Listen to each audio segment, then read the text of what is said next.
France Maghreb 2. Bonjour à tous, bienvenue sur France Maghreb 2. C'est parti pour votre grand forum jusque 18h. Et en ce mardi 21 janvier, veille de la sortie du film, le film 1500 à Pur, qui parle de la guerre d'Algérie et qui prend une période culminante en matière de violence, l'année 1960. Le film s'appelle 1500 à Pur. Son réalisateur, Abdelraouf Dafri, sera parmi nous dans un instant sur France Maghreb 2. Et c'est une véritable grande gueule qui sera avec nous, un univers, Abdelraouf Dafri, à mes côtés pour l'interroger jusque 18h. Audrey Pronosti, soyez les bienvenus pour cette émission spéciale avec notre invité spécial aussi, Abdelraouf Dafri, jusque 18h sur France Maghreb 2. Le grand forum sur France Maghreb 2 en ce mardi 21 janvier. Soyez les bienvenus avec notre invité aujourd'hui, annoncé depuis quelques jours. Il est avec nous et dans nos studios, le scénariste, parce que avant tout il est scénariste, Abdelraouf Dafri. Bonjour et bienvenue sur France Maghreb 2. Bonjour. Comment allez-vous? Ah, je suis très très heureux et très très tendu en même temps parce que mon film sort demain. Oui, c'est vrai. Donc il y a une espèce d'entrée en scène avec le track qui précède, donc j'ai ce track là. C'est un bon track, paraît-il. À mes côtés pour vous interroger, mademoiselle Audrey Pronosti. Comment ça va, Audrey? Bah ça va super, Christophe. Bonjour à tous les auditeurs et bonjour à vous, Abdelraouf Dafri. Bonjour Audrey. Abdelraouf Dafri, donc je le disais, est né à Marseille en 1964. Vous êtes jeune. Ah, ça y est, ça commence, hein, les compliments. Christophe. Puis vous êtes installé à Lille. Tiens, vous êtes passé du sud au nord. Ben c'est pas moi en fait qui. Oui, j'ai bien compris. C'est vos parents. C'est mon père. Il était dans une entreprise et puis le patron il a dit voilà il y a une place là dans la succursale lilloise. Qui c'est qui veut y aller? Et tous les employés ont dit non pas question d'aller là dans le pôle Nord. Et mon père, il a négocié un truc et on s'est retrouvé dans le Nord, dans une petite ville qui s'appelle Wattignies, à 15 minutes en voiture de Lille. Et j'y ai passé toute mon enfance et une grande partie de ma vie d'adulte. Bon, vous êtes scénariste français, disais-je, de cinéma, mais aussi de séries télé. Et en 2010, quand même, ça a été la consécration puisque vous avez obtenu le fameux César en tant que meilleur scénario original. Exactement. Pour le film Prophète de Audiard. Magnifique film que franchement moi il m'a encore laissé des traces. Vous avez créé aussi quelques séries, notamment La Commune. Oui, ça c'était il y a un petit moment. Un petit moment, mais quand même. C'était en 2007. Bah oui, donc ça a été la première série que j'ai réussi à écrire, qui était une création personnelle, qui d'ailleurs avait été refusée 4 fois par Canal+. Ah ouais. Parce qu'il l'a trouvée déjà à l'époque trop violente. Et puis un beau jour, ils ont eu un problème sur comme quoi les destins se fabriquent toujours d'une manière un peu inattendue. Et ils ont eu un problème sur une série qu'ils devaient caser à l'antenne. Et pour finir, l'écriture s'est mise à patiner, pour ne pas dire dérailler. Et ils ont appelé mon producteur à qui ils avaient refusé La Commune en disant est-ce que Abdel peut nous écrire en moins de 8 mois sa série pour qu'on la mette à l'antenne? Mon producteur a dit Abdel il peut tout. Abdel il peut tout. Voilà. Et il peut même d'ailleurs être justement à l'origine du film aussi sur Mesrine, bien entendu, scénariste de Mesrine, Instinct de mort, mais aussi Mesrine, ennemi public numéro 1, gros succès au cinéma. Ouais, ah oui, 4 millions pour les 2 films. Est-ce qu'on peut dire, Abdelraouf, que vous faites partie des scénaristes français les plus doués? Ça c'est mon petit commentaire à moi. C'est ce qu'on me dit, c'est ce que j'ai lu. Je crois que enfin j'ai du mal à dire de moi que je suis génial, même si je le pense. Vous avez raison. On n'est jamais mieux servi que par soi-même. Exactement. C'est ce que m'a dit ma mère. T'es grand, t'es beau, ne retire pas ton chapeau. Et donc, comment dire, oui, j'ai une cote dans le métier parce que j'ai écrit des choses qui ont eu beaucoup de succès, donc forcément je suis comme une action en bourse quoi. Quand la société se porte bien et qu'elle est saine, elle a la confiance des investisseurs. Dans l'immédiat, je l'ai. Voilà, il n'y a pas de crack sur moi. Tant mieux. Alors on peut aussi signaler Braco quand même, que tout le monde connaît. Ah bah oui. Voilà. Forcément. Le classique. Alors pour une présentation un peu plus professionnelle que la mienne, celle de Audrey Pronosti. Alors, Abdelraouf Dafri, vous êtes connu, donc reconnu, même respecté pour vos talents de scénariste, comme vient de le préciser Christophe. Mais il n'en demeure pas moins que pour beaucoup, vous êtes un mystère, un ovni même, pourrait-on dire. Oui, parce que vous dérangez. Alors, mais bon, il faut savoir certaines choses, certains aspects vous concernant pour mieux vous comprendre. Avant de faire du cinéma, de connaître le succès, d'être celui qu'on connaît, toujours tiré à quatre épingles et à l'élégante grande gueule, en somme, d'être l'homme que vous êtes aujourd'hui, vous avez vécu plusieurs vies, au moins 1000 sûrement. Vous avez grandi dans un milieu ouvrier de parents algériens dans le nord de la France et vous avez vite compris, grâce à l'éducation de votre mère, une mère pour qui d'ailleurs vous vouez une admiration sans limite d'ailleurs, que le fatalisme c'était pas votre truc. Vous ne vous êtes jamais contenté d'être passif, mais plutôt d'absorber les codes de la société et de les utiliser comme une force. D'ailleurs, comme vous aimez le répéter, ma mère m'a toujours dit, dans la vie, c'est marche ou crève, et si tu sais courir, eh ben c'est encore mieux. Oui, vous avez vécu votre vie comme un roman. Un jour, vous décidez de vous appeler Gino. Alors, avec le charme à l'italienne, forcément, ça passe mieux. Vous séduirez d'ailleurs la terre entière, comme ça. Et puis, quelques années plus tard, c'est Francis Panama qui rentre en scène pour d'autres besoins. Alors oui, sans dire long sur votre trait de caractère, vous êtes un pragmatique et un débrouillard. J'en veux pour preuve que l'une de vos philosophies de vie est la suivante. Seuls les faibles se trouvent toujours des excuses et seuls les winners se donnent toujours les moyens. Alors, à l'image de votre sens du cynisme et de celle dont vous racontez vos histoires, certains pourraient vous qualifier parfois d'empathique, de tranchant, mais ça, finalement, c'est le cadet de vos soucis, vous l'assumez, mais complètement.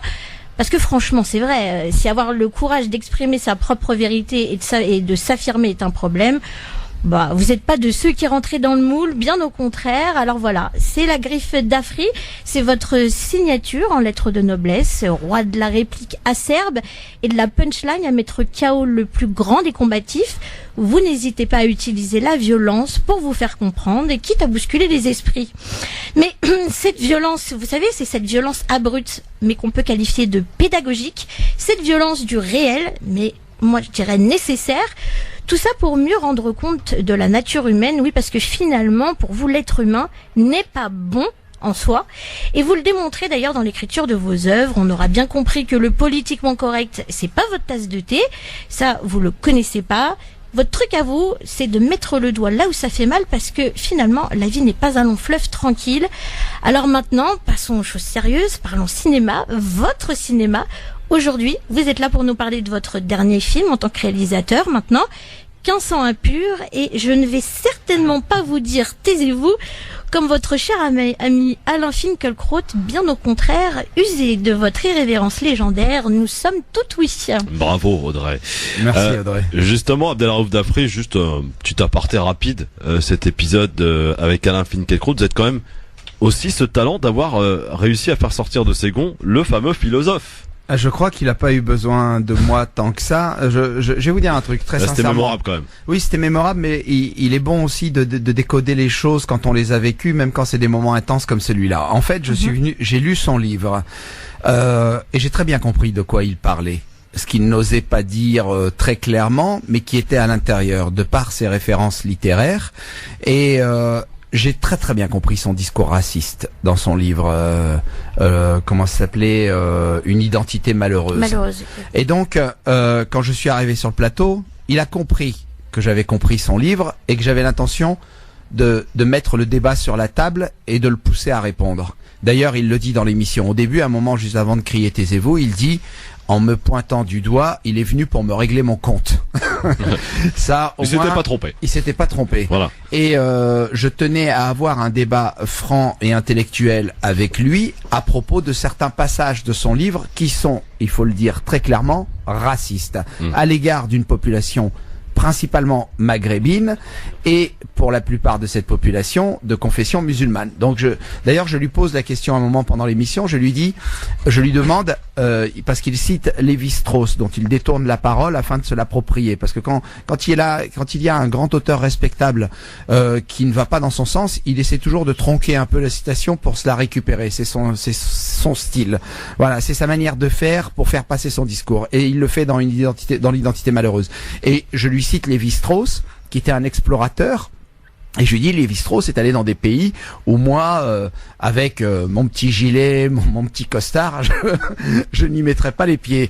Notamment des pays en Amazonie, rencontrer des tribus. Mais je lui fais, mais vous, Alain Finkielkraut, qui vivez en France, est-ce que vous êtes allé voir des Français de confession musulmane? Parce que n'oublions pas que la Constitution de la République française oblige les citoyens à se regarder comme des citoyens et non comme des croyants. Déjà. Donc, il me dit, non, je n'ai jamais rencontré de Français de confession musulmane. Alors, de quoi tu parles? Bah oui. Oui. De quoi tu parles, mec? Donc, bref, l'émission a été salvatrice là-dessus. C'est que depuis cette émission, qui remonte à 2013 quand même, et on n'arrête pas de m'en parler. Ah bah oui, attendez, c'est un moment culte de télé. Hein. Ouais, c'est un moment culte de télé. C'était chez Tadei. Oui, c'était chez Frédéric Tadei. Et donc, depuis cette année-là, je ne l'ai plus entendu se prononcer sur les musulmans. Donc, je me dis peut-être que le fait d'avoir piqué sa crise et de s'être auto-humilié, parce que la réplique taisez-vous, c'est lui, il a peut-être compris quelque chose, il a peut-être appris quelque chose. Peut-être qu'il va bien voir votre film. Justement, vous êtes là pour ça, le film sort demain, il s'appelle 1500 impurs, bande-annonce, messieurs dames. Il est poignant, ce film, messieurs dames, franchement, pour l'avoir vu en avant-première, le film qui sort demain, donc dans les salles de ciné, 1500 impurs, en tant que réalisateur, donc Abdelraouf d'Afrique est avec nous en direct sur France Maghreb 2, avec Audrey Pronosti. Première question. Toute simple. À qui s'adresse ce film? Aux Français et aux Français d'origine algérienne, dont je fais partie, et aux Français d'origine maghrébine, parce que ce film a été tourné au Maroc, et il faut savoir que pendant la guerre d'Algérie, il y a eu ce qu'on appelle la guerre des frontières, et que les gens du clan d'Oujda, qui étaient composés de Bouteflika et Boumedienne, ont trouvé secours au Maroc. Il s'adresse à tous les gens du Maghreb, et il s'adresse aussi aux Tunisiens. Il faut savoir que historiquement, la première fois où l'hymne national algérien, le Kassaman, a été joué, c'était en Tunisie, lors d'une rencontre de football. Et l'équipe de l'époque, c'était ce qu'on appelait l'équipe de l'indépendance. C'était des joueurs français, des joueurs algériens, mais qui avaient la nationalité française et qui jouaient dans des clubs français, qui étaient les Zidane de l'époque, qui ont décidé de quitter leur club français pour aller jouer en Algérie. C'était l'équipe de l'indépendance, et ils ont été tricards un peu partout puisque la fédération de football ne les a pas reconnus, et ils sont allés jouer en Tunisie dans une coupe africaine, et ils ont gagné contre la Tunisie, ils ont gagné contre le Maroc, et c'est la première fois, et ça a beaucoup énervé le général de Gaulle, qu'on a entendu le Kassaman, l'hymne national algérien, et c'était en 58, je crois, lors d'une rencontre de football, avec une équipe dont les joueurs s'étaient carrément bannis des clubs français en prenant position. C'était le 11 de l'indépendance pour défendre leur pays, alors que la France était en guerre contre l'Algérie pour la guerre d'indépendance. Alors, moi, je vais suivre le même raisonnement. En fait, comment, parce que ça fait déjà un moment donc que vous êtes dans le cinéma, on l'a rappelé. Comment vous est venue donc justement l'idée de faire ce film concernant justement la guerre d'Algérie, et pourquoi?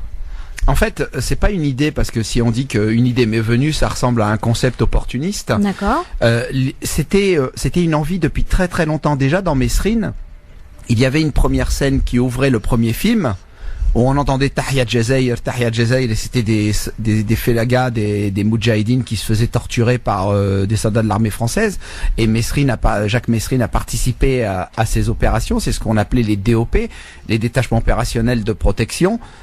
Aucune protection, c'était des unités spéciales de torture qui avaient été créées par le service de Foccart, Jacques Foccart, qui était le mec qui régissait tous ces problèmes de lutte contre des moudjahides, du FLN contre la France, et ces unités de torture, parce que c'était vraiment comme un cirque itinérant, à part que c'était des spécialistes de la torture. Ils débarquaient dans un village, ils torturaient qui ils avaient à torturer, ils enterraient les corps sous de la chaux et ils repartaient dans un autre village. Ils avaient tout pouvoir et ils ne dépendaient que de l'autorité de Foccart, et Jacques Foccart rendait compte de cette action au général de Gaulle directement. Mais cette unité particulière, ces DOP, était méprisée par les vrais soldats, l'armée régulière française. En fait, c'était quasiment la Gestapo de l'armée française sur le terrain, et elle avait été utilisée déjà en Indochine pour torturer les Vietnamiens, et on les avait appelés à l'époque les unités spéciales. Alors votre film qui sort demain, rappelons-le, 1500 impurs, c'est votre premier film en tant que réalisateur. Quelle est la différence que l'on peut faire, et pour expliquer au grand public qui nous écoute aujourd'hui, entre scénariste et réalisateur? Est-ce qu'on franchit un cap ou c'est tout à fait autre chose? Dites-nous la différence. Alors, quand on est scénariste, je voudrais dire qu'on est dans une vision quasi littéraire et théorique de ce qu'est le film. Ok. Et donc on n'est pas confronté à la réalité des choses. C'est-à-dire que si on écrit une scène, le budget ne nous autorisera pas, ou la météo ne nous autorisera pas à tourner cette scène. Donc il faut s'adapter. Donc c'est pour ça qu'on parle d'adaptation du scénario à la réalité du terrain. Si vous voulez, c'est un peu comme dans une guerre. On fait des plans, mais un beau jour, quand le plan se confronte à la réalité, il faut savoir improviser.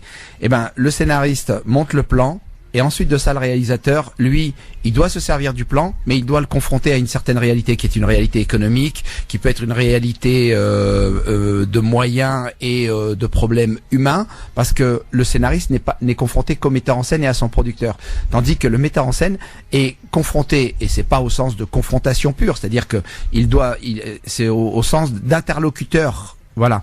Et moi, en tant que scénariste, je n'avais pour interlocuteur que le metteur en scène, parfois l'acteur, et aussi le producteur très souvent. Ok. Tandis qu'un metteur en scène, il parle quasi à 150 personnes tous les jours, inclus le producteur, inclus le scénariste. Et à partir du matériau scénario, même quand il est très très bon, il doit réaliser le film. Et il y a des moments, il y a des choses qu'on ne peut pas verbaliser. En fait, un film n'est jamais l'illustration d'un scénario. Il en est toujours l'adaptation. Et d'ailleurs, comment vous avez vécu cette expérience en tant que réalisateur, vu que c'est la première? Comment vous l'avez vécu? Moi, je vis les choses plutôt bien. Je viens d'un milieu pauvre, ouvrier. Donc faire du cinéma, c'est un peu plus facile que d'aller à l'usine quand on a 16-17 ans. Donc les choses sont très claires. Mais c'était un moment, j'ai compris, et c'est une affaire psychologique entre moi et moi-même, c'est qu'à un moment, j'ai dû tuer le scénariste pour être un metteur en scène. À un moment, j'ai dû m'attaquer au scénario que j'avais écrit pour pouvoir en faire un vrai film. Si je m'étais comporté comme un scénariste qui passe derrière la caméra et qui veut à tout prix illustrer son scénario, le film serait pourri. Alors, il y a quand même une particularité dans ce film, 1500 impurs, qui sort demain, c'est que je crois, avec la bataille d'Alger, vous êtes le second film à donner, j'allais dire, des rôles d'Algériens, d'Arabes. Oui. Parce qu'il y a beaucoup de films effectivement qui ont traité et parlé de la guerre d'Algérie, mais c'est toujours été du même côté et surtout interprété que par des acteurs, j'allais dire, français, quoi. Oui, alors je vous remercie Christophe de souligner ça, parce que tous les films français qui ont été faits jusqu'à présent, la bataille d'Alger, il faut savoir que c'est un ovni et un chef-d'œuvre à part. C'est un chef-d'œuvre qui est reconnu internationalement, il faut le dire à vos auditeurs. C'est que la bataille d'Alger a été initiée par un monsieur qui s'appelle Yassef Saadi, qui était impliqué dans la bataille d'Alger, qui est un ancien du FLN et qui est devenu producteur de cinéma à la fin de la guerre. Et c'est lui qui a initié et les financements pour faire le film. C'est pour ça que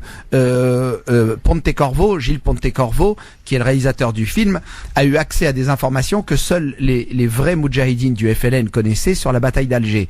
Et c'est pour ça que ce film par la suite sera énormément étudié par la CIA, sera énormément étudié par l'armée française pour en faire un matériau de compréhension de ce qu'est la contre-guérilla par des groupes révolutionnaires comme l'a été le FLN. Maintenant, c'est vrai que mon film donne la parole aux Arabes et ça j'y tenais. Et d'ailleurs, mon film, on parle arabe, les Algériens parlent algérien, et ça j'y tenais parce que tous les films faits par des Français dits de souche Astérix, moi je suis de souche Abdelkader, et ben ces films-là, il n'y avait que des Gaulois entre eux qui avaient des cas de conscience. Dans mon film, on voit les deux camps. Et les deux camps parlent et s'expriment avec leur culture et leur nature et leur langue surtout. Et c'est important de signaler. Alors Audrey, avant qu'on poursuive, on va faire une petite pause, malheureusement. Enfin malheureusement. Heureusement, il faut bien vivre un petit peu. La petite pause pub, bah oui, ça passe très vite. Abdelraouf Dafri, on peut l'interroger pendant 3 heures, il y aura toujours de quoi dire. Il est là pour la sortie de son film, en tant que réalisateur du film 1500 impurs qui sort dans les salles de ciné. D'ailleurs, on fera un petit aparté tout à l'heure pour expliquer qu'il sort malheureusement pas partout. c'est un problème en l'occurrence quand on traite d'un Oui, mais sujet quand on veut, on peut. Hein. Si on veut un aller peu le voir, polémique. Voilà. Moi, je vais aller le revoir une 4e fois pour Ah vous bah dire. d'accord. Eh ouais, Demain matin d'ailleurs, pour les Ouais. habitants de Paris, la région parisienne, exactement. séance exceptionnelle à Demain 9h. matin. Et elle est importante cette séance, on vous expliquera tout à l'heure pourquoi. 9h donc c'est au Au cinéma Cinécité. UGC Cinécité. Voilà, exactement. 9h, je sais que c'est un peu tôt, mais franchement ça vaut le coup. On en reparle avec Abdel El Raouf Dafri, notre invité, sur France Maghreb 2 dans le Grand Forum. Merci encore d'être là. Et dans un instant, on est de retour pour continuer à évoquer, parler de ce film. Et vous avez, je crois, avant la pub, je tenais à vous le dire, apporté un certain humanisme dans quelque chose qui s'appelle la guerre. Et ça, c'est franchement pas évident. À tout de suite.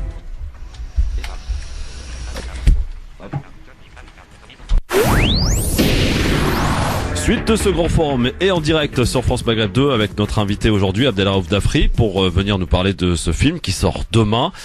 Un peu tendu, Abdel Raouf Dafri, oui, la veille du film, la sortie du film. Il a pas l'air. Il l'a dit tout à l'heure, hein, il nous l'a confié.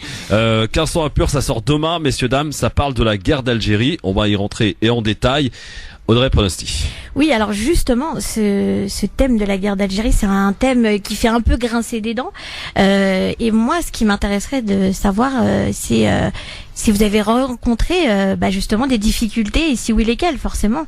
Alors, d'abord, il faut saluer mon producteur qui s'appelle Marc Missonnier, parce que c'est un producteur qui est là, qui est très réputé et très connu dans le métier, et il s'est lancé dans l'aventure avec moi sur la base du scénario, de ma personnalité et de mon véritable désir de faire les choses bien. Et puis Marc, quand il a du respect et de l'admiration pour quelqu'un, il a envie de lui donner sa chance. Donc il m'a donné ma chance en tant que metteur en scène.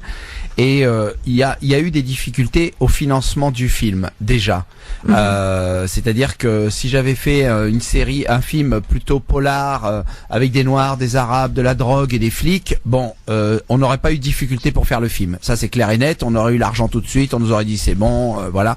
Mais la guerre d'Algérie est un sujet qui dans l'esprit de certains est encore tabou, alors que je ne comprends pas pourquoi, parce que moi je me suis énormément documenté et que dans mon film, tout ce que l'on voit dans mon film, par exemple, pour vous dire à quel point je suis content, j'ai eu mon visa de crédibilité de la part de 2 journalistes algériens, c'est-à-dire des journalistes de support de presse algériens qui ont vu le film et qui ont connu cette période-là et qui m'ont dit parfait, enfin un film qui montre ce qu'était l'atmosphère en 1960 pendant la guerre d'Algérie et ce qu'étaient les personnalités et les humanités et des humanités contrariées qui étaient opposées les unes aux autres. Après, ce n'est pas un film historique comme l'a été la bataille d'Alger, qui était très précis, et qui citait un passage de l'histoire, c'est-à-dire la bataille d'Alger, les parachutistes de Bijar et de Massu qui s'attaquent à la Casbah. Et moi non, mon film est une fiction, tout comme Voyage au bout de l'enfer, tout comme Apocalypse Now, mais tout s'appuie sur des choses qui se sont réellement déroulées. La scène d'ouverture avec la séquence de torture au début du film est une séquence de torture qui a eu lieu dans la réalité. C'est-à-dire que toutes les scènes de violence qui sont dans mon film et qui ont été perpétrées dans la réalité pendant le conflit, pendant les 8 années de guerre pour l'indépendance. Vous avez pris une année culminante, je crois que c'est l'année 1960. Oui, c'est le pire de tout. C'est 1960. On est rentré c'est l'année de la hagra et de la haine. C'est-à-dire que maintenant là, en 60, c'est celui qui est encore debout devant le cadavre de son ennemi qui a raison. C'est ça la logique de cette guerre en 1960. Pourquoi vous avez décidé de faire une fiction justement pendant cette période? Vous auriez pu éventuellement revisiter l'histoire, faire un schéma chronologique. Pourquoi vous avez décidé de faire une fiction? Il y a une volonté derrière. Oui, parce que je voulais divertir tout en faisant réfléchir, mais je voulais d'abord divertir comme les Américains le font, c'est-à-dire que on est tous allés voir Platoon, on est tous allés voir Voyage au bout de l'enfer, et on a découvert le conflit américain au Vietnam, et on a appris des choses là-dessus. Moi, je ne voulais pas faire quelque chose de didactique. Quand vous faites un film historique, vous devez être au plus proche de la réalité, et vous avez du mal à rentrer dans le romanesque, puisque vous devez respecter des personnes que vous citez. Par exemple, moi je rêve de faire un film sur Jamila Bouhired. Et Jamila Bouhired, j'aurais dû faire un film de reconstitution, donc ça demandait beaucoup de moyens. Ça demandait aussi d'être très précis sur ce qu'elle a dit ou ce qu'elle n'a pas dit. Je prends par exemple les Mesrines qui ont coûté chacun 21 millions. on ne m'aurait jamais donné cet argent-là. On l'a donné à Jean-François Richer pour cause, parce que c'était un metteur en scène expérimenté. Moi, c'est mon premier film, je savais que j'aurais peu d'argent, donc il fallait que j'aille dans quelque chose de fiction, mais qui soit très très crédible au niveau des comportements, du champ lexical et du langage. Et ça, en ce sens, d'après ce que m'ont dit les deux journalistes algériens qui m'ont interviewé et dont les critiques paraîtront prochainement, ils ont adoré, ils m'ont dit de ce point de vue-là, c'est réussi. Abdelraouf Dafri, quand on regarde le film, ce qui a été notre cas avec Audrey, 15 ans impur, qui sort, je le rappelle, demain dans les salles, on a l'impression et on ressort finalement avec... quand on a regardé ce film, on se dit, mais Abdelraouf Dafri a essayé d'apporter une certaine humanité dans quelque chose qui est tout sauf humaniste, la guerre. Et je pense que sur ça, en tout cas, c'est réussi. C'était une volonté aussi. Oui, parce que je ne voulais pas, parce que vous savez, quand vous parlez avec les pros Algérie française et les anti-colonialistes, tout le monde essentialise tout le monde. Il y a dans cette guerre d'Algérie, ce que je voulais montrer, c'était que il y a pas de total méchant et de total gentil. L'armée française, la colonisation est une infamie. Nous, Français, nous n'avions rien à faire en Algérie. Nous avons colonisé, c'est pas moi qui le dis seulement, les hommes qui ont commencé à coloniser la terre d'Algérie l'ont écrit. Il suffit d'aller à la Bibliothèque nationale de France, de taper les noms de Bugeaud, de lire le discours de Bugeaud. Bugeaud qui a inventé les enfumades. Bugeaud qui a dit à son armée, ne courez pas après les Arabes, massacrez-les. Il a dit exterminez-les. Bugeaud a dit, avant d'être nommé gouverneur en Algérie, il faut partir d'Algérie. Nous n'avons rien à faire là-bas. C'est une terre immonde qui va nous coûter de l'argent, qui va gréver les finances de la France. Donc il faut partir de là-bas. Et on est resté là-bas. On a massacré les populations. Il y a des chiffres très précis. Et en face, le FLN, et c'est ce que je reproche au FLN, il y avait beaucoup de gens, des gens héroïques, des moudjahidines honorables, des vrais chevaliers. Mais au sein du FLN, il y avait aussi des kulbs, il y avait aussi des chiens. Et aujourd'hui, en Algérie, si le peuple algérien, toutes les semaines, avec le Hirak, est dans les rues, c'est pas contre l'armée française, c'est contre le FLN qui, depuis 1962, continue à maintenir le peuple sous sa coupe, et c'est une coupe dictatoriale. Donc ce que je voulais, c'était montrer l'humanité, que tout n'est pas noir d'un côté, tout n'est pas blanc de l'autre, et que la complexité fait que ça crée un enrichissement émotionnel du point de vue du spectateur et du point de vue de la narration, et ça permet au spectateur de sortir de là en se disant, je vais me poser des questions, je vais peut-être me replonger dans les livres d'histoire, et écouter et lire. Personne n'est gagnant finalement. Personne. Dans cette guerre-là, personne. C'est pour ça que mon film est dédié au peuple algérien principalement et aux jeunes appelés français qui avaient 19 ans, qui devaient faire leur vie tranquillement. On les a envoyés là-bas. On leur a dit, t'inquiète pas, c'est des contrôles routiers, il va rien se passer, c'est des opérations de maintien de l'ordre. Les mecs sont arrivés là-bas, ils voyaient leurs camarades se faire égorger, ils savaient même pas se servir de leur fusil. D'ailleurs, dans les pertes françaises, et il y en a eu beaucoup moins bien sûr que le peuple algérien, et ben dans les pertes françaises, un tiers de ces jeunes appelés font partie des victimes. Les autres sont revenus alcooliques, traumatisés, et encore aujourd'hui ils ont du mal à en parler. Donc moi, mon humanité, ma compassion va au peuple algérien qui a souffert, et qui a souffert de l'armée coloniale, et qui a souffert de certains salopards du FLN. Et ma compassion va aussi à ces jeunes appelés, aux gens qui ne peuvent pas se battre contre une machine un rouleau compresseur qui va les écraser. Alors, quand vous avez créé cette fiction, pour justement créer les différents personnages, alors sans spoiler bien évidemment, on remarque que chacun des personnages a quand même une sorte de filiation par rapport à l'histoire de France.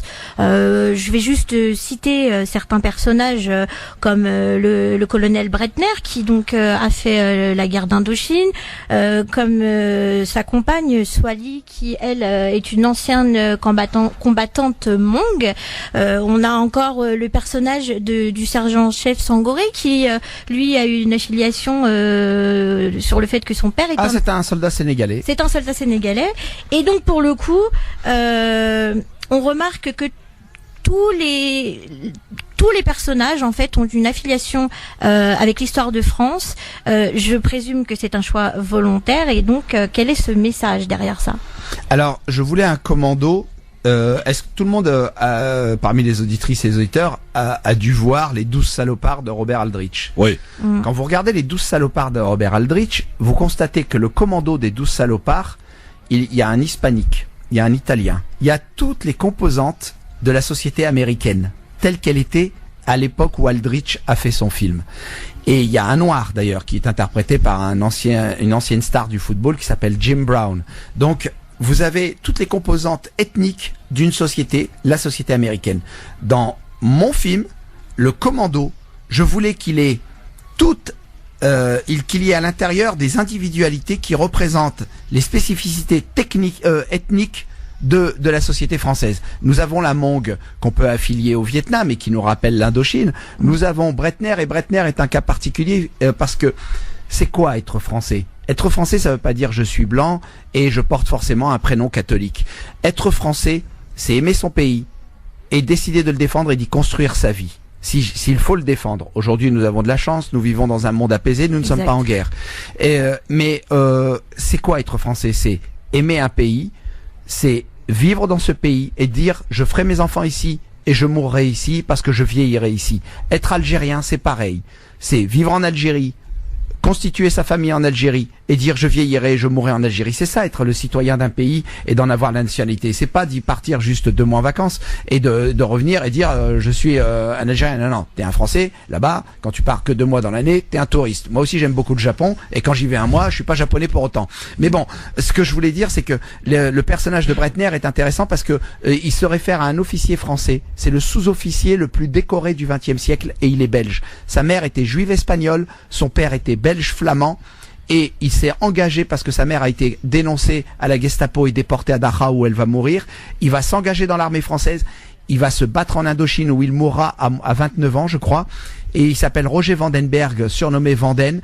Et ce type-là était le fils d'une mère juive espagnole. Et pourtant, c'était un grand sous-officier français. Abdelraouf Dafri, revenir un peu sur vos propos que vous avez tenus sur le FLN. Est-ce qu'aujourd'hui, vous pouvez comprendre que la cicatrice est encore pas tout à fait refermée et que d'entendre ce que vous avez déclaré tout à l'heure sur le FLN, ça puisse choquer? Bien sûr, ça peut choquer, mais je ne pense pas que ça choque les centaines de milliers de manifestants qui aujourd'hui algériens, qui dans leur pays manifestent contre ce pouvoir en place qu'ils appellent le système. Et le système actuellement, ce sont des héritiers du FLN. Point. Alors, concernant le choix de vos acteurs, alors ça m'a vraiment intéressé parce que finalement, on s'aperçoit que c'est pas des têtes d'affiche. Ça n'enlève pas leur talent, parce que clairement, que ce soit, franchement, la plupart des personnages, ils ont un talent fou. Et d'ailleurs, je reviendrai là-dessus dans une autre question, mais sans faire trop de digression. Clairement. Pourquoi vous avez décidé justement de ne pas prendre de tête d'affiche? Alors, mon producteur au début m'a dit pour que le film soit plus facile à monter financièrement, il faut prendre des gens connus. Bon, j'étais pas super pour l'idée parce que j'ai toujours peur quand on va voir un film, surtout sur la guerre d'Algérie, on se dit ah bah tiens il y a un tel. Tout d'un coup on est déjà sorti du film alors on est à peine entré dans le film qu'on doit déjà en ressortir parce qu'on se dit bah lui il a fait la guerre d'Algérie, c'est une blague. Bref, je voulais des visages inconnus, mais j'ai écouté mon producteur qui est toujours de bons conseils et j'ai appelé des acteurs connus et ils ont tous refusé. D'accord. L'un d'eux qui est très connu m'a dit quand ton film sortira il y aura une polémique et je ne l'assumerai pas. J'ai dit bon ok, ça m'a libéré d'une certaine façon parce que du coup ça m'a ramené à ce que je voulais dès le départ, des acteurs qui n'avaient pas un visage trop connu du grand public. Mais on peut aussi considérer que ce genre de réponse peut faire partie des difficultés que vous avez pu rencontrer en fait. Oui, mais quand j'étais jeune et que moi j'ai un niveau de CAP chaudronnier soudeur et que voilà, je m'appelle Abdelraouf et puis que quand je disais je vais faire du cinéma, je vais faire ci, je vais faire ça, on me disait arrête, reste à Wattignies, calme-toi, trouve un petit travail là. Ils embauchent à Carrefour, sinon dans l'agriculture ou dans le bâtiment. Et à ce moment-là, j'ai pas écouté et je suis venu faire ce que j'avais à faire. Donc à un moment, si on commence dès les premiers mauvais conseils, parce que les conseils n'engagent que ceux qui les donnent. Au finish, c'est vous qui payez l'ardoise si vous les suivez. Donc je fais ce que j'ai à faire, j'écoute ce qu'on me dit, mais c'est pas pour autant que je vais suivre aveuglément ce qu'on me dit. Alors Abdelraouf Dafri, on parlait des difficultés avec la question de Audrey. Les difficultés aussi se poursuivent, j'ai envie de vous dire, à la sortie du film, puisqu'il va être disponible que dans 42 salles en France. Oui. Comment vous l'expliquez ça? Ah ben c'est très simple, hein, je vais vous dire. Mais moi vous savez, je parle honnêtement. On a 42 salles. Mon producteur et mon distributeur Mars Film et mon producteur Marc Missonnier sur ce que j'ai de plus cher au monde, ils se battent, mais ils se battent pour convaincre. Le problème, c'est que il y a une catégorie de personnes qu'on appelle les exploitants des salles, c'est-à-dire celui qui possède la salle de cinéma. Et je ne donnerai pas de nom, mais ils ont dit, ça va nous attirer une clientèle d'Arabes. Clairement. Oui. France 2020, quoi. Voilà. Ouais. Mais voilà pourquoi mon film n'est que dans 42 salles, donc il faut saluer les 42. Oui. Ouais. Il faut saluer les 42 exploitants de salles avec respect, parce que ils passent le film, ils respectent le cinéma, ils respectent la libre expression. Mais on devrait même les pas les autres, saluer. Mais ça les Si, dérange pas. on doit les saluer parce Oui, que là, dans il y a dans ce contexte-là, bien oui, sûr. mais oui, parce que ils y disent, moi j'ai pas de problème. J'ai fait une avant-première à Marseille, j'ai fait une avant-première à Nice. Ça s'est super bien passé. Il y avait tout le public. Il y avait des anciens pieds noirs. Il y avait des Chibani algériens qui sont nés en Algérie, qui ont connu la guerre d'Algérie, qui après sont venus en France. Des Chibani, des types de 70, 75. Le débat, mon film dure 1h49. Le débat avec tous ces gens-là, il y avait des jeunes. Il y avait toute la France. Il y avait toute la représentation. On est à Marseille. Alors donc la représentation multiethnique à Marseille, elle est très Ouais, très. on peut pas mieux faire. Hein. Alors, on peut pas mieux faire. Donc, ils étaient tous là. C'était une salle de 100 personnes en pleine semaine.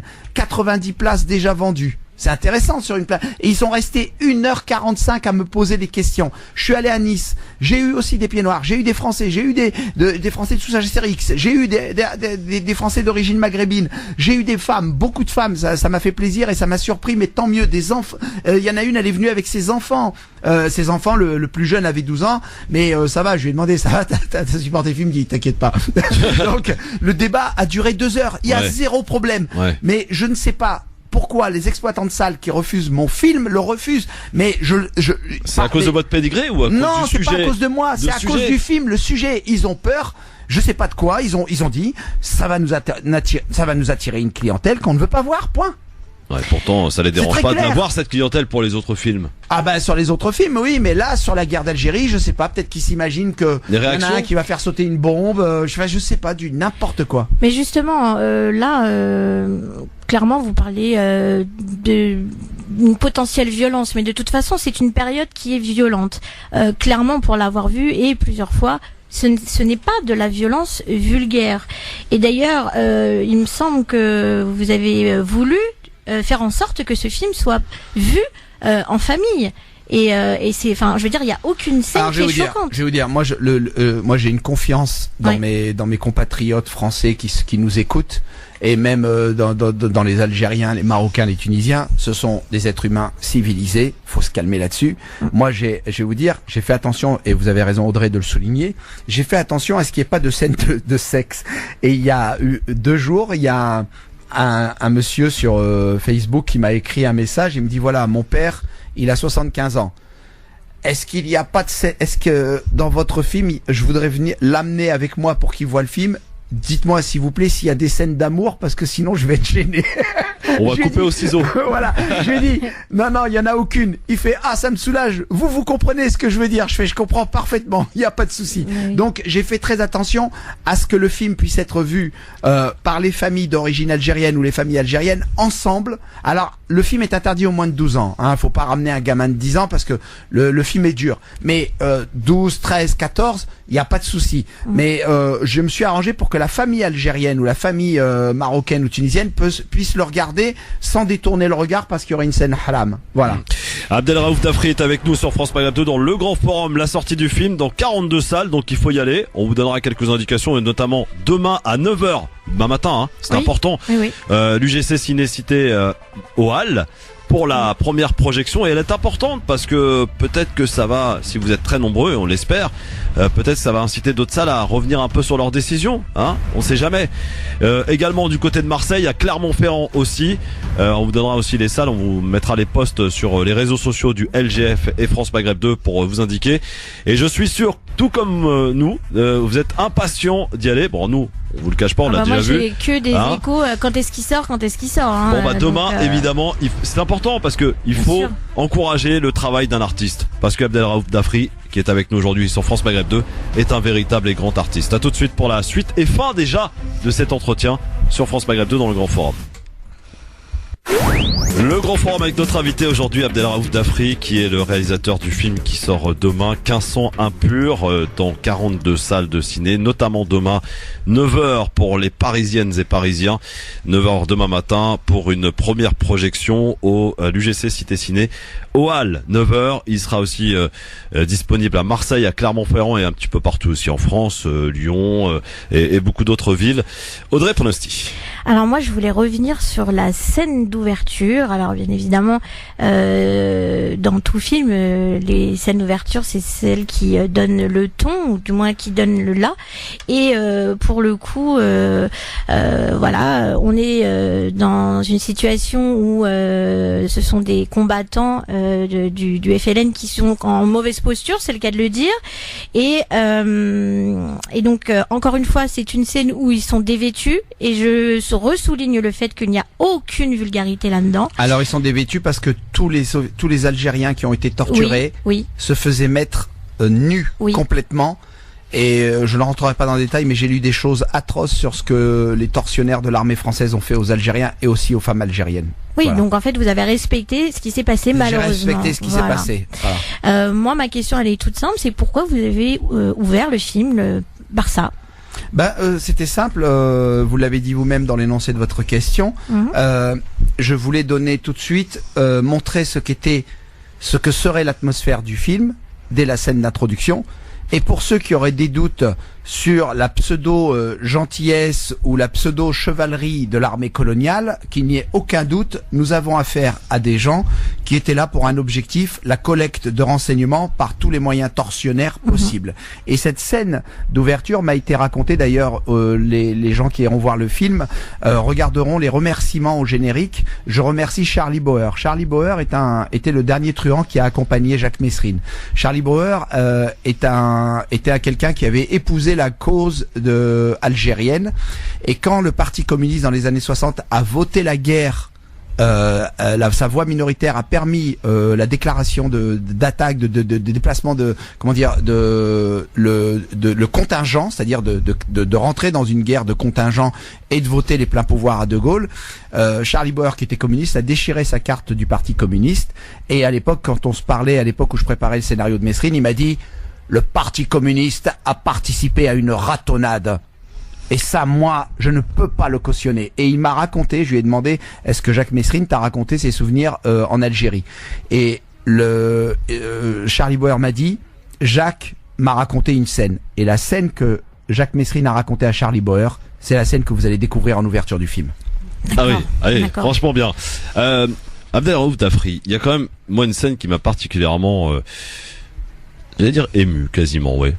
C'est ce fameux jeune soldat français qui est très raciste, hein. Il dit à un moment, d'ailleurs, on est là pour tuer du bougnoul, etc.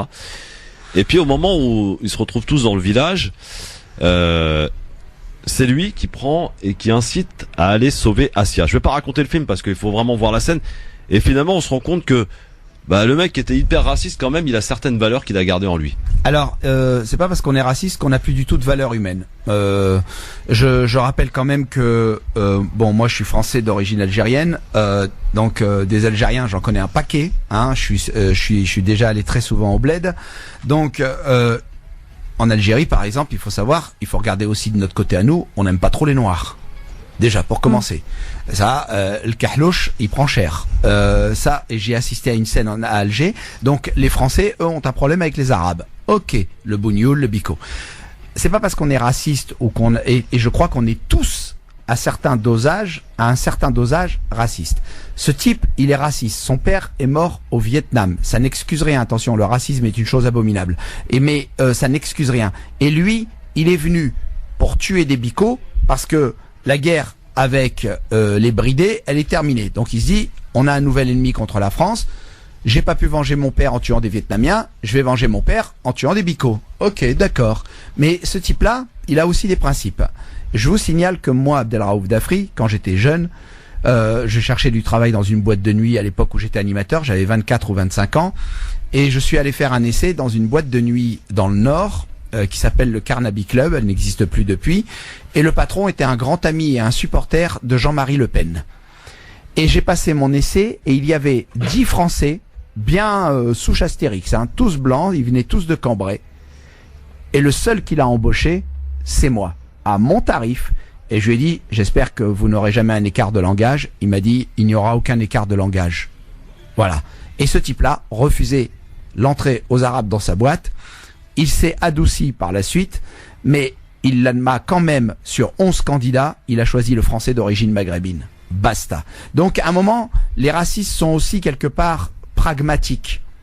Voilà, mais le personnage de Martia est émouvant parce que il a des principes qui sont liés, même s'il aime pas les Arabes et même s'il aime pas les femmes arabes, on ne fait pas du mal à une femme.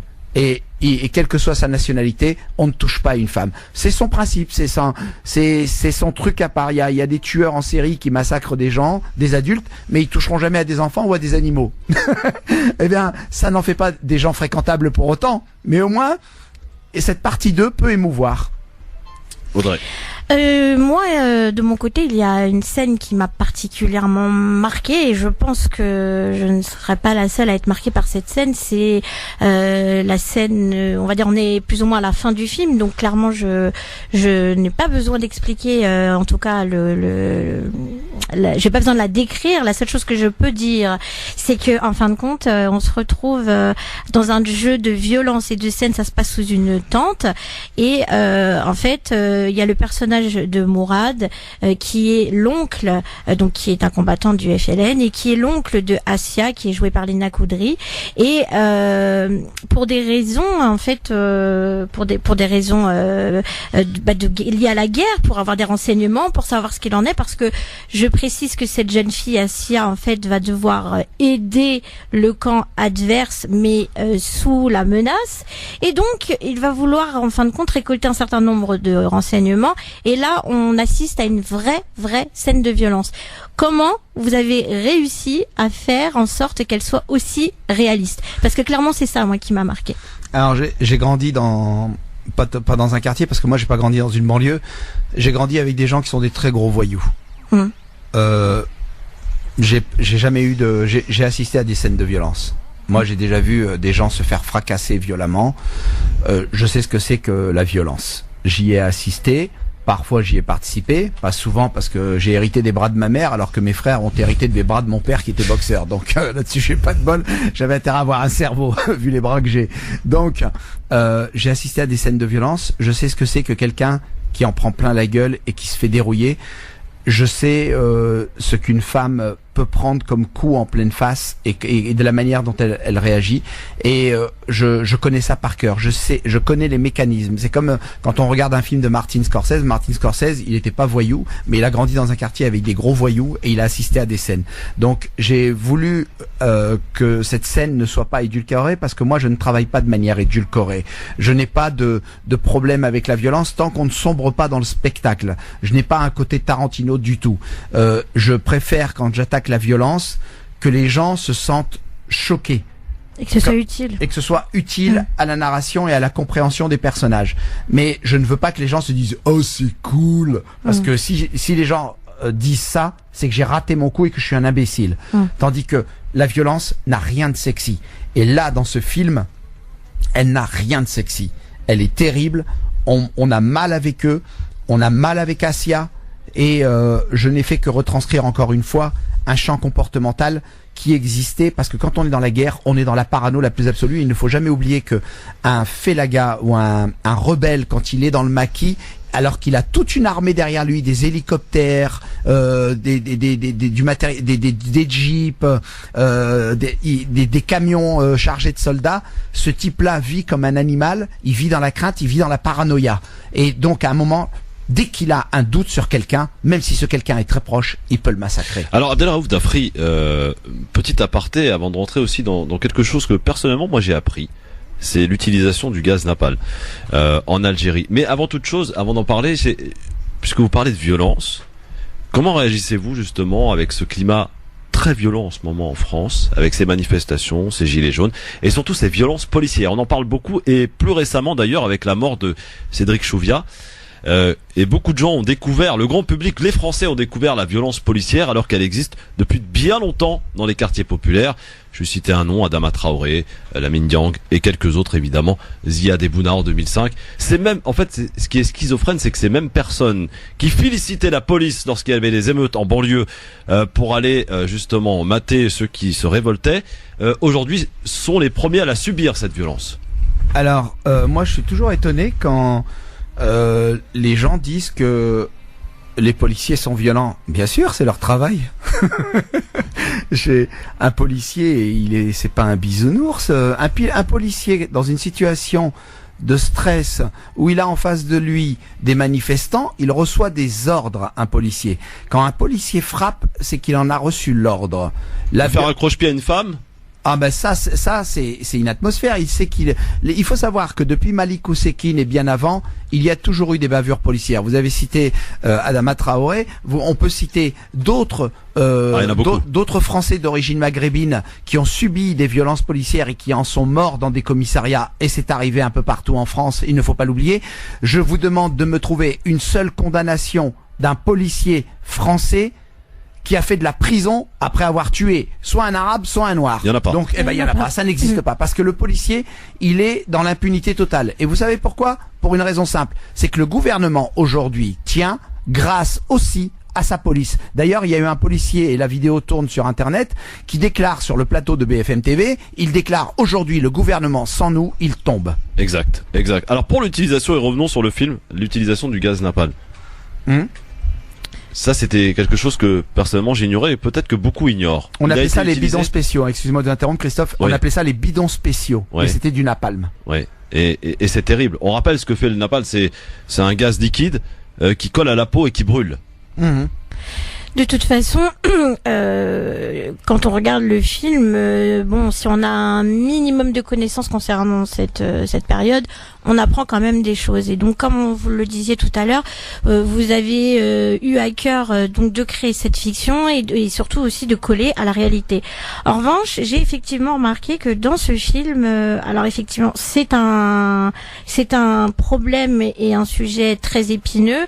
On n'a pas justement vu. Alors après, ça n'avait aucun rapport avec la fiction, mais c'est votre choix, je pense, de ne pas avoir abordé les viols concernant les femmes algériennes. Et il y en a eu beaucoup. Alors, parce que mon film n'était pas le catalogue de la redoute des sévices qu'a subi le peuple algérien. Et je vous le redis, je ne voulais pas aborder un sujet de cette manière-là en 2 minutes dans une séquence, qui aurait été pour moi un manque de respect auprès des femmes algériennes qui étaient encore des enfants quand certains soldats de l'armée française les ont violés. Il y a eu énormément de viols sur des enfants. J'ai le témoignage dans un exemplaire du journal Le Monde d'une femme algérienne qui, au moment où elle a été interviewée en 2001, je crois que c'était une édition spéciale sur la guerre d'Algérie par le journal Le Monde, elle avait 75 ans et elle dit: quand j'étais petite, dans mon village, quand l'armée s'approchait, ma mère, elle prenait la merde du cheval, elle prenait la merde de l'âne et des moutons, elle m'en enduisait partout, comme ça mon odeur dégoûterait les soldats français qui ne s'approcheraient pas de moi.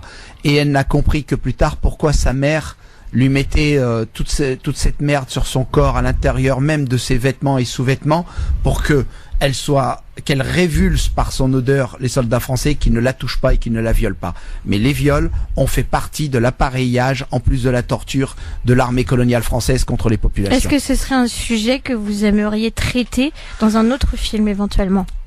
J'ai beaucoup, moi vous savez, moi j'ai grandi dans une famille algérienne, donc Oui. forcément moi j'ai beaucoup de pudeur avec ce sujet. C'est très compliqué comment on aborde ça, et c'est très très compliqué. J'espère qu'un jour il y aura une jeune femme algérienne scénariste et réalisatrice qui s'intéressera à ce sujet et qui le mettra en scène. J'ai beaucoup de mal avec la nudité au cinéma, et je me vois mal sur un plateau.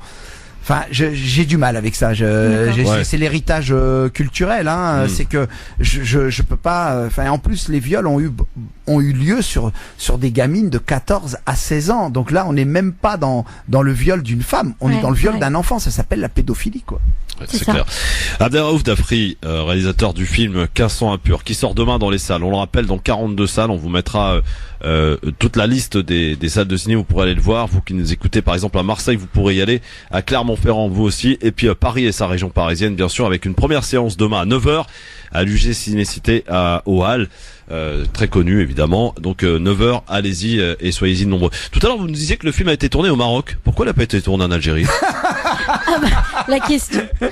Alors, Sergio Leone, tous ses westerns ont été tournés en Espagne. Ça pose un problème à quelqu'un? Non, mais là, ça aurait été quand même bien d'aller Parce justement que- dans les endroits concernés. Oui, j'aurais aimé, j'aurais adoré. Même mon guide, la société de production marocaine m'a dit, l'Algérie il est marocain, et il m'a dit Abdel, l'Algérie est un pays magnifique, mais vous ne pouvez pas faire un film en Algérie tel que le mien si vous dites du mal de certains soldats du FLN. Ouais, je Vous m'en doutais. comprenez? Je m'en doutais. La censure est telle qu'il m'aurait demandé le scénario, il m'aurait dit ça,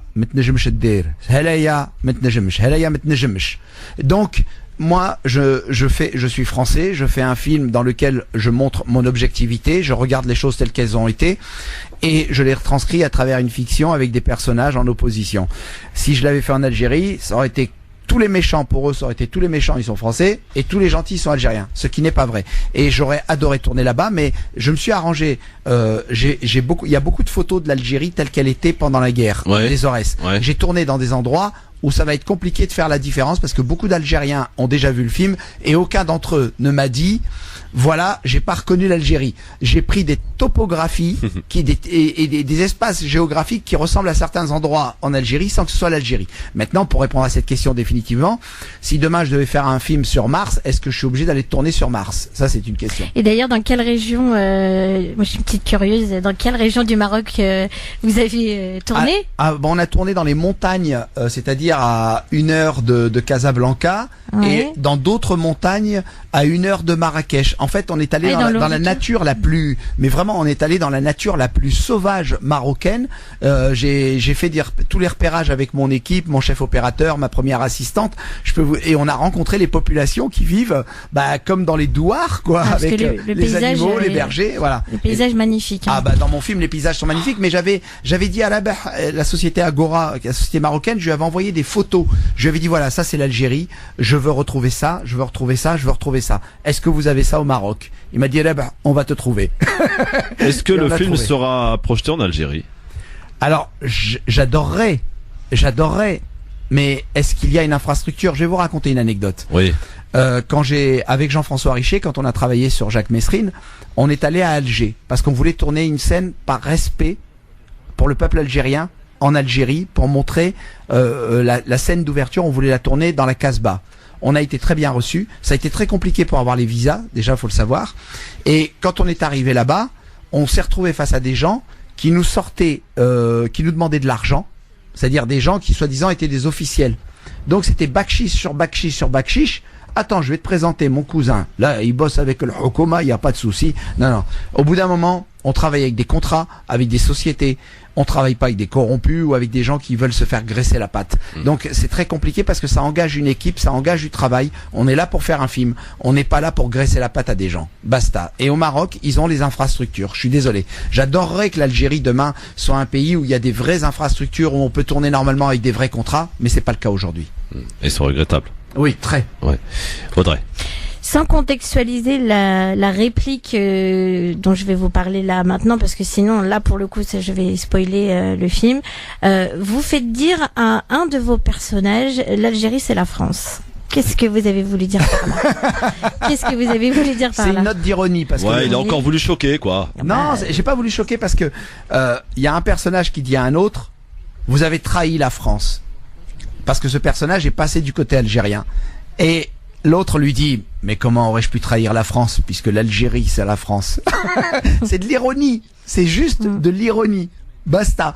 C'est aussi simple que ça. Et ce personnage est complètement cynique, il est fou et forcément il est bon pour sortir ce genre de réplique. Mais c'est pas moi qui parle forcément à travers lui. Quand j'écris un personnage de tueur qui dit des saloperies, c'est pas moi.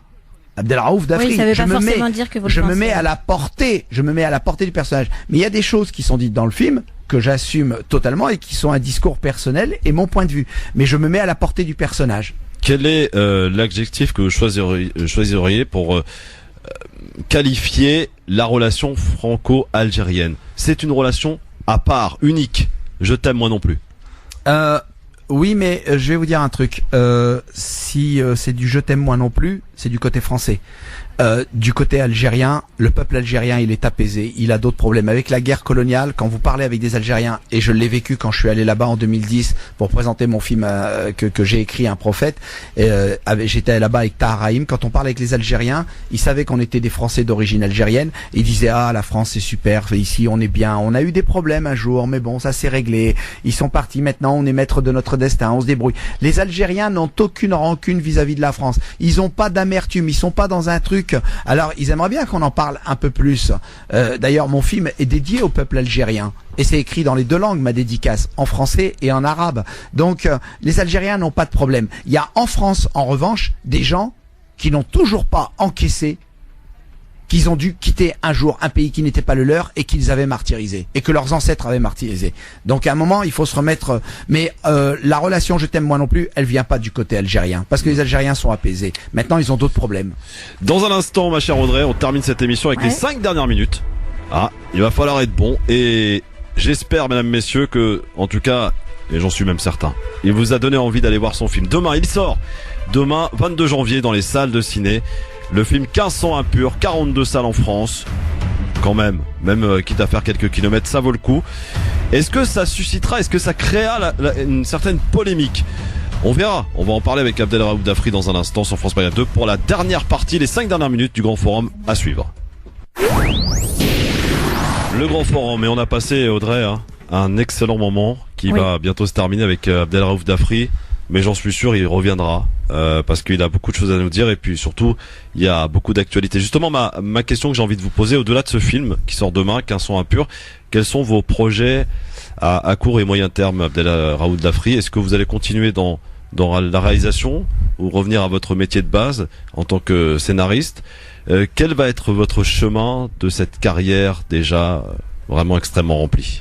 Alors, je vous explique, c'est très amusant parce que je n'en ai pas encore fini avec l'Algérie. Ouais. Le 3 février de cette année en Allemagne, Frédéric Jardin, qui avait déjà réalisé des épisodes de la série Braco sur la saison 3 et sur les 2 derniers de la saison 4, Frédéric Jardin, sur un texte que j'ai écrit, c'est 4 épisodes pour la chaîne Arte, ils seront diffusés au mois d'octobre et ça se passe en Algérie et en Allemagne. C'est une histoire sur fond de coup d'État sur les ventes d'armes entre l'Allemagne et l'Algérie d'aujourd'hui. Et ça parlera allemand, arabe, français et anglais. C'est une série de 4 épisodes de 45 minutes. Elle sera elle se tourne à partir du mois de février.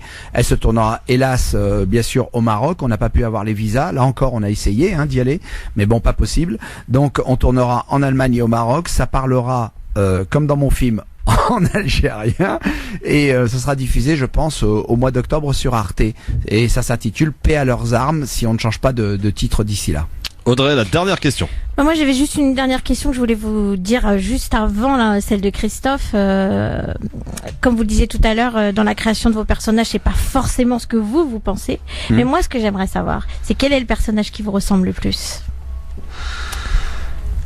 Dans ce film, celui qui me ressemble le plus, ça va vous surprendre, c'est Assia Bentaouda. Ah oui, effectivement, je suis très surprise. Parce qu'elle fait tout pour sa mère. Ah oui, ok, d'accord, je comprends.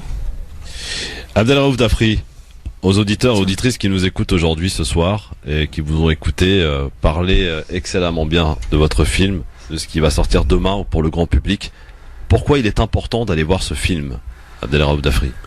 Je vais vous dire pourquoi il est important que ce film marche. C'est pas une question d'argent. Mon producteur en a perdu en le faisant, faut le savoir.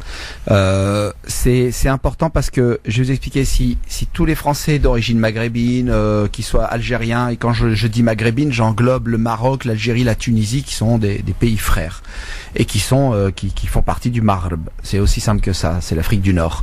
Et ainsi que les Français, les autres qui viendront aussi, parce que beaucoup sont excités à l'idée de voir le film et de découvrir des choses. Eh bien, ça va faire que le film va marcher et que les exploitants de salles par la suite se diront ah bah tiens, ça nous attire du monde, tout se passe bien, la vie est belle, et puis même les producteurs se diront il faut faire d'autres films sur la guerre d'Algérie parce qu'il y a encore beaucoup à dire, et vraiment il y a encore beaucoup à dire, et j'aimerais moi faire un jour un autre film sur la guerre d'Algérie, et en particulier aussi sur la première guerre d'Algérie, celle d'Abdelkader contre l'armée française, Lucien de Montagnac. Et est-ce que il y a aussi cet objectif de créer une certaine polémique peut-être et d'installer peut-être au-delà du film le débat au niveau national, à l'image de ce qui s'est passé pour Indigène par exemple? Indigène ne se déroulait pas pendant la guerre d'Algérie, il se déroulait pendant la Seconde Guerre mondiale. Non mais sur le fait de justement. Mais la polémique, moi, le débat. Moi je cherche pas à créer de polémique. C'est le sujet en lui-même. Dès qu'on dit guerre d'Algérie, tout le monde s'arrête de manger à table. C'est vrai que c'est pas le sujet le plus à la mode, c'est pas le sujet le plus convivial quand on discute, mais ceux qui créent la polémique sont ceux qui ont un problème avec l'histoire. Il n'est pas question de demander aux jeunes Français d'aujourd'hui et aux autres de se repentir ou de s'excuser. Là n'est pas la question, mais bordel, on peut au moins parler de ce qui a fait 130 ans de l'histoire de France, et ce truc qui a fait 130 ans de l'histoire de France, c'est l'occupation en Algérie. Et cette guerre a duré 8 ans, alors que la Seconde Guerre mondiale a duré 4 ans, et il y a plus de films sur la Seconde Guerre mondiale qu'il n'y en a sur la guerre d'Algérie qui a duré le double. C'est dément. Mais en tout cas, ce qui est sûr, c'est que quand on sort de votre film, on ne peut pas rester indifférent, et on est obligé, mais vraiment obligé de se poser des questions et d'avoir envie d'en savoir plus. Ma toute dernière question, Abdelraouf Dafri, parmi toutes vos œuvres, en dehors de celui qui sort demain, parce que je suppose que c'est quelque chose dont vous êtes très fier, et il y a de quoi, quelle est l'œuvre dont vous êtes le plus fier en tant que scénariste? Les 2 films sur Jacques Messrine. Ah oui. Et je vais vous expliquer pourquoi, parce que ça a été la première fois, c'était ma première commande. C'est Thomas Langman qui m'a engagé, qui est venu me chercher, qui a insisté pour que je les fasse. J'ai travaillé avec Vincent Cassel et Jean-François Richer. C'était déjà des professionnels confirmés. Moi, je débutais dans le métier, et ils m'ont traité avec un respect et une élégance des princes. Voilà, et ça j'oublierai jamais. Et on a fait 2 films, et ces 2 films ont fait 4 millions d'entrées, le public y est allé, et aujourd'hui encore il y a des tas de jeunes qui me disent j'ai adoré les Messrine. Oui, ça reste une référence, hein. C'est les films qui me touchent le plus. Et puis Prophète, moi qui m'a marqué. Ah, très bon film. Ah oui, vous avez, on le rappelle d'ailleurs, reçu un César. On reçoit une certaine émotion lorsqu'on reçoit un César, Abdelraouf Dafri. Est-ce que vous aviez préparé votre discours? Non, j'avais rien préparé. Je pensais pas que j'aurais quelque chose. Déjà pour commencer, je suis venu, j'étais invité. Les mains dans les poches. Ouais, je suis venu. Vous savez, moi, je m'exprime comme chez vous ici. J'ai pas besoin de notes. Je sais ce que j'ai à dire. Donc, quand ça m'est tombé dessus qu'il fallait monter sur scène, la première personne à laquelle j'ai pensé, c'est ma mère. Ouais. Et je me suis exprimé à elle en arabe. Et je l'ai remercié en arabe sur la scène du Châtelet avec mon César à la main. Magnifique. Oui.